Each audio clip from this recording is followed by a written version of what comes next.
사법 시스템 흔들기 중단하라. 이 오마이뉴스가 이원석 총장의 발언을 아주 자세하게 보도를 하고 있습니다. 그래서 내용이 대동소이하기 때문에 오늘은 오마이뉴스의 기사를 중심으로 전해드리겠습니다. 이원석이 창원지방검찰청을 방문한 자리에 현관에서 기자들과 만났습니다.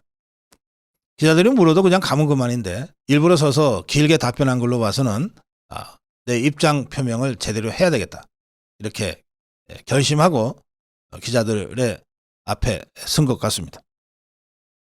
이원석 총장의 얘기를 지금부터 쭉 전해드리겠습니다. 이화영은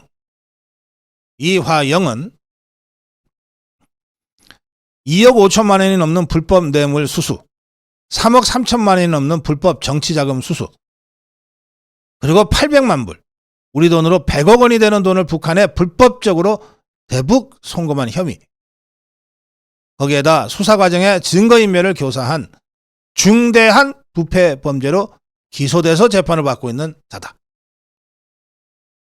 이게 어제 이승우 변호사가 강조한 부분이에요.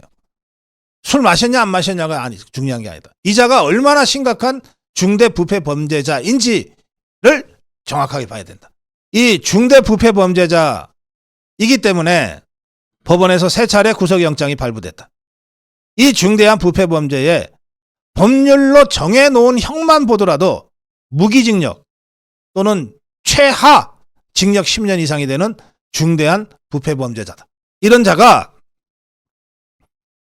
1년 7개월 동안 재판받으면서 한 번도 주장하지 않았던 내용을 재판이 종결되는 지난 4월 4일 검찰청에서 술 마셨다는 그러한 주장을 하고 있다.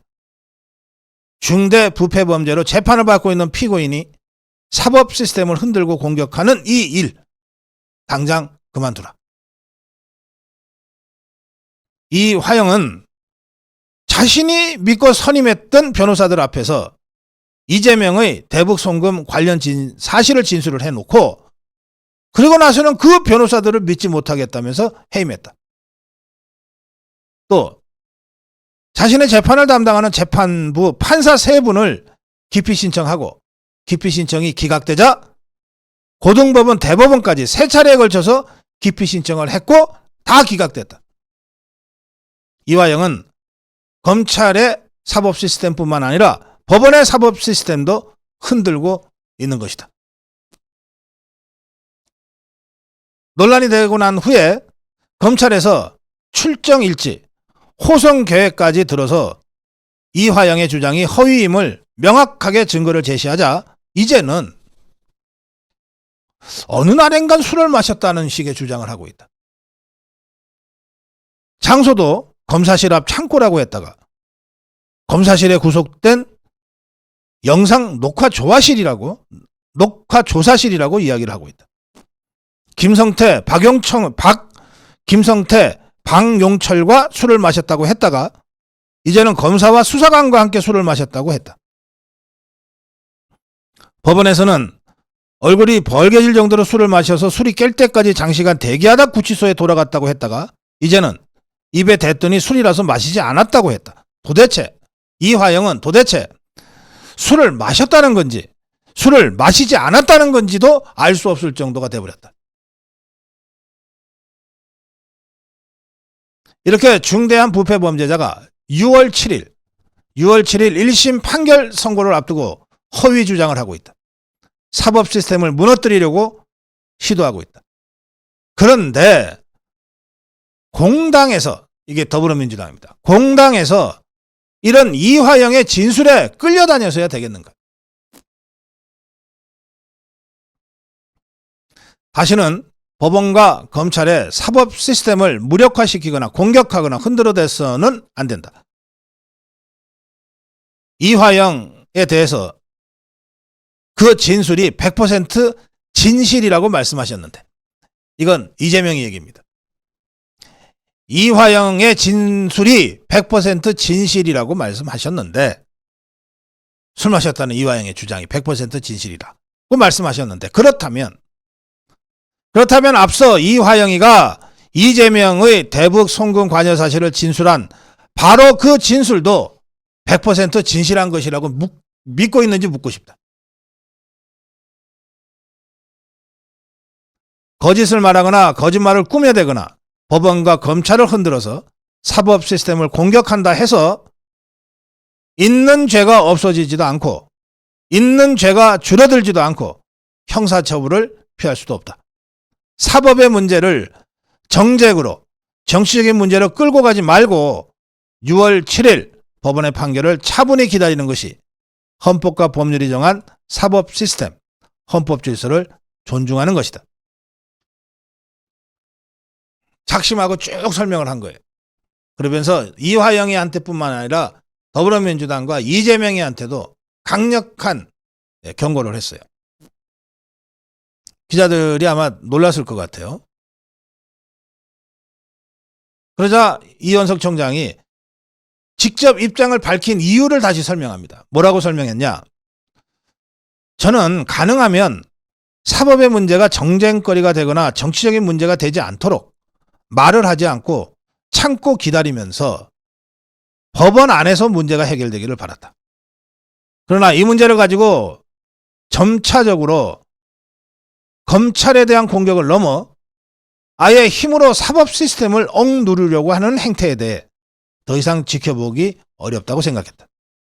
대한민국 검찰총장으로서 검찰이 문제가 있다면 이를 바로잡고 고쳐나가는 것에 누구보다 앞장설 것이다.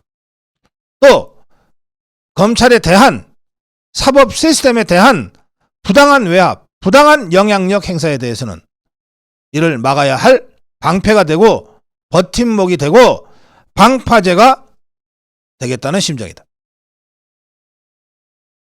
예, 발언의 초점이 이화영뿐만 아니라 이재명이한테까지 분명하게 향하고 있다는 것을 이 발언을 통해서 우리가 확인할 수 있습니다. 다음으로 가겠습니다. 이 베스트는 저는 이원석 검찰총장이고 월스트가 이하영인데 서로 이제 연결된 거니까 연결되는데 조금 전에 그 고종국 박사님께서도 이렇게 쭉 설명을 하셨던 그 내용입니다. 그 내용에서 이제 다른 거는 제가 덧붙이기보다는 이게 지금 이원석 검찰총장이 임기가 8월에 끝나거든요. 8월에 끝났는데 저는 이원석 검찰총장이 이렇게 이제 오늘 첫 메시지를 냈는데 그 경고를 하는 이재명에게 직접 경고거든요. 그리고 이게 이화영이 이렇게 술판 이야기했다가 뭐 정관 변호사 이야기하고 막 해요했다고 하는 게 결국은 자기 보호도 있지만은 이재명 구속영장 못 치게 하는 거예요. 이게 두 번이나 그 이재명에게 보고를 했다. 이 내용이 지금 핵심이거든요.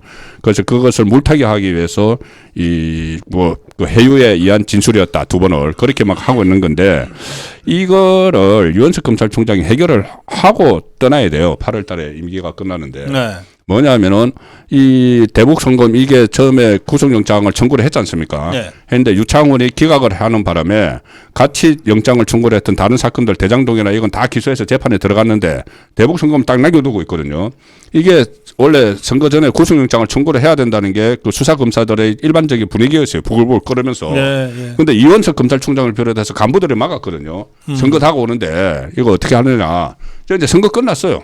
선거 끝났으면은 선거 결과에 상관없이 해야죠. 영장 청구해야죠. 그러니까 저 이원석 총장이 왜 저렇게 미적미적 하느냐는 저 비판이 많이 있었어요, 실제로. 그런데 지금 어제 작심 발언을 한 거죠. 이재명 대체 작심 발언을 했으면 발언에 그치지 않고 행동에 나서야 된다고 저는 봅니다. 행동에 나서야 돼. 그리고 또 그러면 이게 진짜 베스트가 아니라 베스트 대라고 염원을 담아서. 그럼요. 아니 말로만 끝나면 안 되죠. 그리고 정말 이원석 검찰총장이 정말 그 화를 막 내야 되는 게 조국이 선거 다음 날 국내 편청원도 가기 전에 대검에 몰려갔잖아요. 11명 범죄자들 다 있는데 대검에 몰려가가지고 그래서 김건희 소환하라 이거 하고 또 검찰청 해체하라고 나왔어요. 기소청구를 만들어라. 아니 검찰총장이 그 지금 곧 그 대법원 확정 판결로 구속될 사람이 검찰에 몰려와가지고 검찰청 해체하라고 하는데 가만히 있어요 그걸. 그리고 지금 대검에 왜 갔냐 하면은 그 조국은 대법원뿐이 아니라 대검에서 그때 울산시장 선거에서 수사 재기 명령을 내린 게 있어요. 그랬죠. 예. 그 재기 명령이 수사 대상자가 조국이에요. 그렇죠. 임종석하고 조국입니다. 임종석이랑 조국. 그러니까 조국이 그 자기 수사하는데 가가지고 이 수사하는 기간 해체해 이렇게 된 거예요. 음흠. 그걸 그 검찰총장이 가만히 있으면 안 되는 거죠. 그래서 이제 어제 경고를 했는데 경고에 그치지 않고 저는 행동을 해야 된다고. 그래요. 그게 그래서 베스트, 그러니까 희망 베스트네. 베스트 좀 되라. 희망 베스트. 월스트는 이하경이. 월스턴이 그 이하영이죠. 이하영은 계속 말을 바꾸는 건데. 그 이하경이 좀 이상하지 않아요? 이상하죠. 이게 많이 이상하죠. 쇼를 한다고 보기에도 좀 너무 심해서 예. 이게 거의 지금 멘탈이 무너진 상태 아닌가? 멘탈이 무너지고 지금 들어요. 이하영이 뭐 옥종 뭐 서신 뭐 저거 하는데 예. 이게 전부 다 그 변호사 김강민이던가요. 그 경기도의원 하는 예. 민주당 소속. 거기가 다 하는데 그 뒤에는 이재명이 있는 거죠. 그러니까 이하영이 6월 7일 날 자기 1심 재판 때문에 그렇게 한다기보다는 예. 1심 재판 결과가 이재명의 구속영장 청구나 추가 기소에 영향을 미치기 때문에 이재명이 지휘를 하니까는 이하영은 자기는 그 시키는 대로 하는 거예요. 그러니까 처음에는 술판 버렸다고 했다가 술 먹었다고 했다가 안 먹었다고 했다가 막 우왕좌왕 하다가 이제 술판이 덜통이 나니까는 아 그러면은 그 정관 또 검찰 출신 변호사를 검찰에 나에게 뭐 보내가지고 해유를 했다. 또 바꾸는데 이거 이하영이 하는 게 아니거든요. 이재명 그룹에서 하는 거예요. 그 변호사를 경기도의원 변호사를 통해서. 그러니까 그래서 이하영을 이상하게 보일 수밖에 없죠. 이원석이도 오늘 이화영이의 그 횡설수설만 얘기한 게 아니라 그렇죠. 그 뒤에 그거를 이재명을 이야기했잖아요. 받아서 얘기하고 네. 있는 공당. 그렇죠. 공당. 그러니까 결국 이재명을 얘기한 이재명까지 이야기를 했죠. 오늘. 그래요. 자.